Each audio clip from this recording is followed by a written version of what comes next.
Magandang araw po sa lahat. Ako po si JM, and today I will be reporting on a very timely and relevant issue.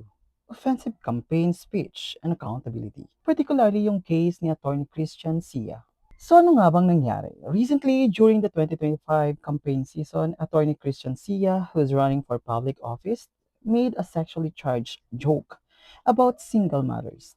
Dahil dito, the Gabriela Women's Party called for his disqualification as a candidate and even disbarment as a lawyer.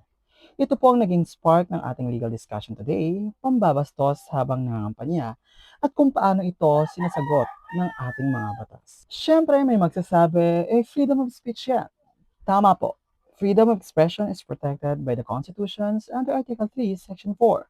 Pero tandaan natin, hindi po absolute ang free speech. Sa kasong Chavez versus Gonzalez noong 2008, the government can regulate harmful, obscene, or defamatory speech lalo na kung nakakasama ito sa publiko.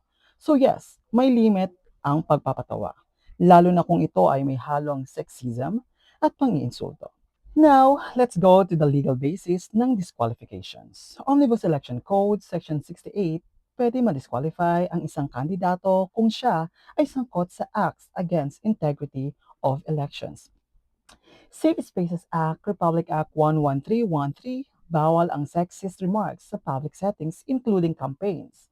And the Code of Conduct, Republic Act 6713, public officials and candidates must show respect and integrity. Kaya ang joke ni Atty. Sia, kahit sa kampanya, ay may legal consequences. May mga dating kaso na rin patungkol rito. Sa kasong People versus Haloshos, though ibang offense ang kaso, sinabi ng court na dapat may moral character ang public officials. So kung bastos at sexism ang asal, pwede ito maging ground to disqualify a candidate, even if hindi pa siya nakakaupo. Ngayon naman, pumunta tayo sa disbarment. Under the Code of Professional Responsibility and Accountability, or CIPRA, lawyers must uphold integrity, equality, and respect for all genders.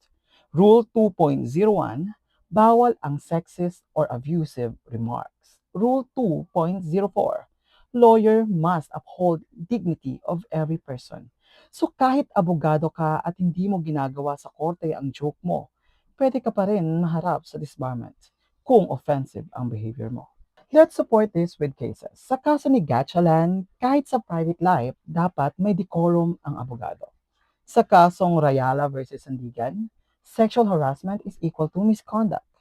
Sa kasong Vitrolio versus Dasig, offensive behavior damage public trust sa legal profession. Klaro po, may standard tayo for lawyers. And Attorney Sia being both a candidate and a lawyer, dapat doble ang ingat. Ito po ang mas malalim na issue. Napapanormalize ang pambabastos sa mga babae lalo na sa mga single moms. Natatakot ang ibang babae to run for public office dahil sa culture of impunity. At higit sa lahat, nasisira ang dignidad ng elections. Ang kampanya dapat ay para sa plataforma, hindi sa pang-iinsulto. To conclude, free speech has limits. May karapatan kang magsalita, pero may pananagutan ka rin.